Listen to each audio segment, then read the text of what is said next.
sommes dans la salle de l'Oustau à Aigues-Mortes. Et l'Oustau en provençal, ça veut dire la maison, le chez-soi. Donc ici, on est chez nous. Et c'est un rendez-vous toujours très important, la cérémonie des vœux de début d'année, parce qu'on reprend ce qui a été fait en bien, peut-être en mal aussi, l'année précédente, et puis tout ce qu'on espère faire l'année qui vient, avec les projets qu'on a, les ambitions qu'on a, la réalisation de travaux qui sont commencés mais pas encore terminés, etc. On essaie de dérouler toute l'action de la mairie et des services municipaux tout au long de l'année. Le bilan, moi je le trouve assez positif parce que, comme je l'ai dit tout à l'heure, il y a eu des temps très forts sur cette année-là. Le printemps à Camargue qui a amené plus de 22 000 personnes sur Aigues-Mortes en un week-end. Surtout le Noël en Camargue où on a dépassé les 120 000 visiteurs sur la semaine entre Noël et le jour de l'an. On gère en essayant d'avoir un budget le plus rigoureux possible, le plus prudent possible, mais en restant quand même sur une ambition qui est encore de développer ce que l'on a amorcé ou de créer de nouvelles, je dirais, dynamiques locales. J'ai parlé de l'achat du temple, j'ai parlé de l'achat de la caisse d'épargne pour développer notre office de tourisme qui est classé première catégorie. Aigues-Mortes, c'est quand même maintenant 3 millions de visiteurs l'an. Voilà, donc on essaie d'avoir un budget qui va permettre, en fonction de nos finances, en fonction donc des recettes que l'on peut estimer, des subventions que l'on peut attendre et la décroissance de la dette, comme j'ai dit, 45% en 10 ans, qui nous permet donc d'envisager de nouveaux emprunts. Et donc c'est très bon pour l'investissement, pour notre capacité à investir. C'est vrai que les impôts n'augmentent pas depuis plusieurs années maintenant.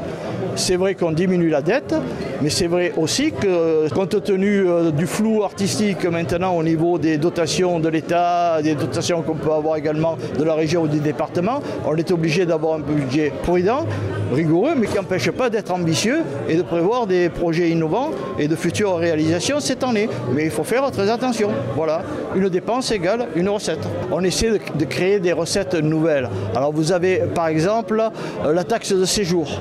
La taxe de séjour, avec 3 millions de visiteurs, ça commence à donner des recettes très intéressantes. Je crois qu'on est passé en quelques années de 50 000 € à maintenant près de 450 000 €. On essaie d'avoir des recettes, bien entendu, en demandant des subventions à l'État, sur les fonds européens, la région, le département. On sait qu'ils sont contraints aussi dans leur budget et tout ça. Voilà, on essaie de mettre des recettes en face de chaque dépense prévisible parce qu'on doit fournir un budget équilibré à la fin de l'année. On ne peut pas se permettre, nous, d'avoir un déficit. Nous, à Aigues-Mortes, nous avons notre patrimoine historique avec les remparts. Nous avons le plus grand vignoble bio d'Europe avec maintenant le domaine royal de Jarras qui a remplacé l'Istel. Nous avons le plus grand salin d'Europe avec la compagnie des salins du Midi. Donc, si vous voulez, ça crée une richesse économique pour les commerçants, mais également pour la mairie, parce qu'il y a toujours les retombées pour la mairie, ne serait-ce que la recette des parkings, qui est très importante à Aigues-Mortes. Voilà. Alors j'entends souvent dire les parkings sont trop chers. Oui, il faut aller voir un peu à côté combien ils coûtent au Beau-de-Provence, par exemple, ou à la Grande Motte.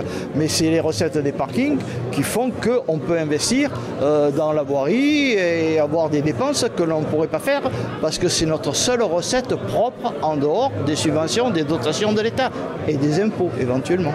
On essaie de développer un tourisme toute l'année, c'est-à-dire ce que j'ai appelé les 4 saisons. Voilà. C'est pour ça que printemps à Camargue, Noël à Camargue, ce sont des temps forts parce qu'on ne peut pas se contenter de juillet-août. Ça, c'est plus possible, quoi. Il faut qu'on conserve nos touristes, nos visiteurs, etc.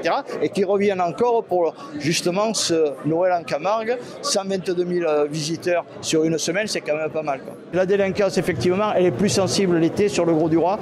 Il y a quand même le Gros-du-Roi, il y a plus de 100 000 personnes pendant la période estivale. Alors elle est également, je dirais, sensible sur Aigues-Mortes, mais à un degré beaucoup moindre. Et le renforcement de la police municipale, de la vidéoprotection, etc., la collaboration plus étroite avec la gendarmerie fait qu'en 10 ans, on a fait tomber la délinquance de voie publique voilà, de 61%. Et les maires donc sont surtout peur des coupes budgétaires et des compétences qu'on leur confie de plus en plus, mais sans les moyens. Donc ne serait-ce que pour la délinquance, augmenter la police municipale, faites de la vidéoprotection, mais l'argent, qui c'est qui le paie? C'est le contribuable local. Voilà.